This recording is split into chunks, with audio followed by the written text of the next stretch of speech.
मित्रांनो, आजच्या निमसोड मैदानाचा गुलालाचा मानकरी, ज्या बैलानं अख्ख्या महाराष्ट्रभर आपली एक ओळख केली, चटणी भाकरीला पैलवान गर्णिकरांचा राजा, आज पुन्हा एकदा त्याची मुलाखत आपल्या चॅनलवरती घेऊया. आजचा मैदानाचा गुलालाचा मानकरी, निमसोड मैदानाचा सगळ्यांचा लाडका घरणिकीचा राजा, एका सर्वसामान्य शेतकऱ्याच्या कुटुंबात एक वासरू जन्माला आलं आणि त्या वासरानं आज महाराष्ट्रभर आणि जगभर आपल्या मालकाचं नाव केलं. असा घरणिकीचा राजा, त्याला संबोधलं जातं चटणी भाकरीवाला पैलवान. जर खरंच त्या बैलाने एक वेगळंच त्याची ओळख केली, कारण गरीब कुटुंबात पण असा एक बैल जन्माला येऊ शकतो की महाराष्ट्रभर नाव करू शकतो. आणि आज आपले बाबा आहेत, बाबांच्या कुठनं जाणून घेऊया आज नियोजन कसं झालं आणि आज पुन्हा एकदा गुलाल त्या मस्तकावर आपल्याला दिसतोय. हा आता बघा मैदान आल्यावर मैदानात राहतेच किंवा आपला गुलाला आपण पहिलेच गुलालासाठी आपण करतोय समजा, त्यामुळे हाय गुलाल हाय आज बे एवढंच होतं. काय बाकी बाबा, ज्यावेळेस मी तुमची मुलाखत घेत असतो ना, भरपूर लोक बघत असतात, तुमच्या प्रेम लय, जनतेचं लय प्रेम आहे.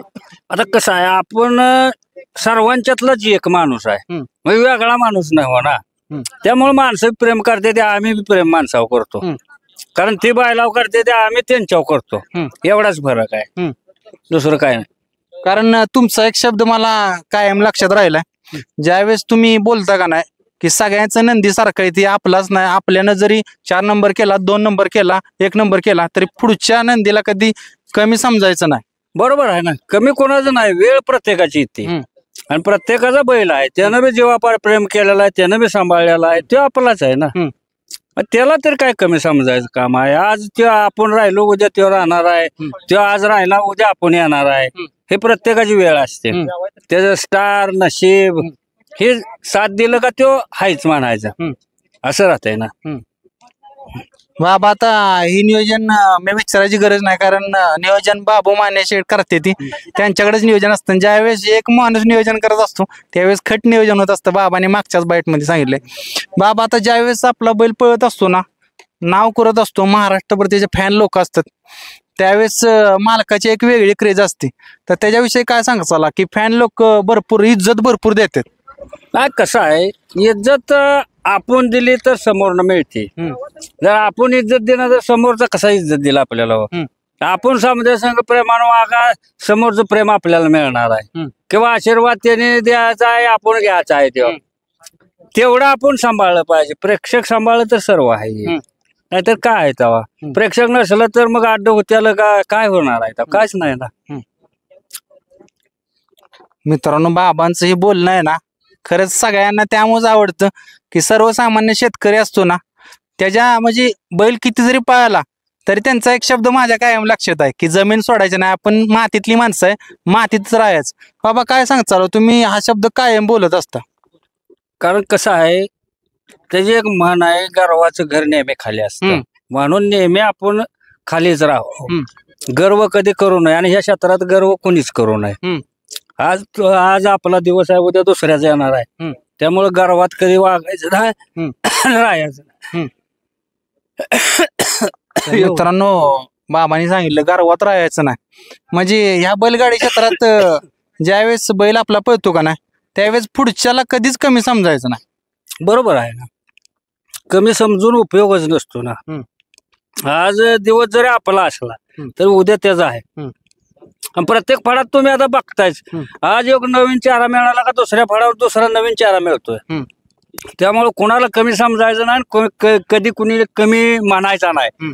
आणि एक आहे माझं म्हणणं की एक फळ मार खाल्ला म्हणून ते संपत नसतो, हे प्रत्येकाने ध्यानात ठेवलं पाहिजे.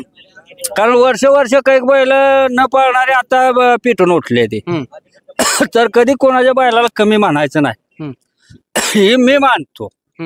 मग दुसऱ्याने काय बी म्हणू द्या, तो कमी म्हणू द्या, काय म्हणू द्या. बाबा, आता मी कायम हे वाक्य बोलत असतो, कायम रोज म्हणले तरी चालेल, गुलाल ज्यावेळेस होतो की ज्यावेळेस जोडीदार पळतो ना, त्यावेळेस गाडी गुलालात राहत असते.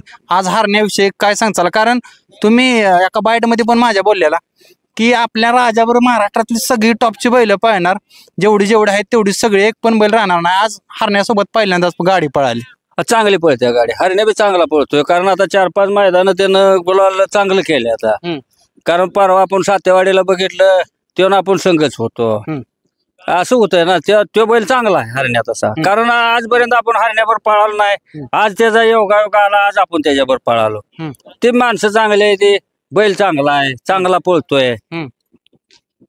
म्हणजे या गाडीचं कसं समीकरण कसं आहे की बाबा ह्यो बैल निम्म्यापर्यंत गाडी ओढून आणतोय, नंतर दुसरा बैल तोंडाला ओढतोय.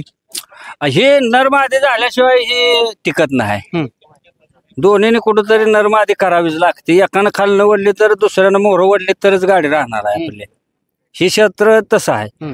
दोन्ही सामान पळून गाडी म्हणजे क्वचितच गटत्या. आता तुम्ही प्रत्येकाचं बघताय, जाता तुम्ही व्हिडिओ बघताय समजायचं, कुठं खालनं एखादा पळतोय, पुढे एक पळतोय, त्यामुळं ती गाडी राहून जाते. बाबा आता राजाने एवढं नाव केले तुमचं, त्याच्याविषयी एक शब्द काय सांगा. मी कायम बोलतो, 2 शब्द सांगा. आज एका शब्दात सांगा की राजा म्हणजे काय. आता काय सांगू, आता मी ही जनता ठरवल राजा म्हणजे काय. माझ्या पदरचं मी काय सांगणार नाही आणि काय नाही. जनतेनं सांगायचं की तुम्हाला कमिट करून राजा कोण आहे ही मी सांगणार नाही. एवढं ध्यानात ठेवा. बघा मित्रांनो, बाबांचं मन किती मोठं आहे. जनतेनंच राजाला मोठा केलाय, त्याच्या पायाच्या जीवा तो मोठा झालाय, त्याला सपोर्ट केलाय जनतेनं. त्यामुळे त्यांनी जनतेवर सोपवले की राजा जनतेचा आहे आणि जनतेनेच सांगायचं की राजा म्हणजे काय आहे. तर बाबा तुम्हाला असाच गुलाल तुमच्या कपाळाला लागेल आणि तुमचा आनंद आहे ना काय मला दिसेल, हीच शुभेच्छा करतो तुम्हाला. धन्यवाद. नमस्कार. ओके मित्रांनो, आज आपल्या चॅनलवर होती ना राजाच्या भरपूर मुलाखती झाल्या. कधी योग आला नाही. बाबू मान्य शेट आहे ती. मी ज्यावेळेस बाबांना विचारत असतो राजाचं नियोजन कुणी केलेलं, त्यांचा ठरलेला शब्द आहे बाबू. आज ते प्रत्यक्ष आपल्यासोबत आहे. आज काय सांगचाला, कारण राजाभर सगळी बैल महाराष्ट्रातली टॉपची पळाली. आज नवीन पायरा केला, आज कशी गाडी पळाली. चांगली पहिली गाडी, गट सेमी फायनल. जरा तिकडे लागल्यामुळे जरा गाडीला आपल्या गॅस लागला. इकडे जवळजवळ असते म्हणजे काहीतरी झालाच. आता बाबू शेठ, तुम्ही पायरा म्हटलं तर नियोजनाचा बादशाह म्हणायला लागेल, कारण एक सर्वसामान्य कुटुंबातलं तुम्ही. आज महाराष्ट्रातली जनता तुम्हाला ओळखते किंवा राजाला ओळखते. हे नियोजन तुम्ही करत असताना त्यावेळेसच ही महाराष्ट्रात ओळख होत असते आणि आपला बैल उंचीवर जात असतो. होय होय. नियोजन म्हणजे काय आहे, आपलं रान बिन बघून बैल पळतोय बघून कुठला घालायचा. रान काय बघून बैल पायरा करायचा, तेव्हा आपली गाडी फायनलला राहते. पळते म्हणून राहत नसती, कारण पाळणारी सगळीच पळते, मग का राहत नाही ते आपल्या बैल कुठला बैल पळ, कुठल्या रानावर कुठला बैल पळ, ती पायरा केल्यावर गाडी राहते. असं नियोजन करायचं असतं. काय सगळी पळते, पहिले सगळीच पळते, पण अशी राहू शकत नाही. त्यामुळे माझ्या डोक्यानं मी पायरा करतो. आता पुशेगावचं कसं नियोजन असेल, जोरात असेल का. जोरात म्हणजे 4-5 मैदान गाडी पळवून बघायची, वेगळे वेगळे पैरे करून जे वाटतंय मला योग्य ती गाडी पुशेगावला पळणार. चालतंय. पुशेगाव मैदानासाठी तुम्हाला आत्ताच मी शुभेच्छा करतो. धन्यवाद.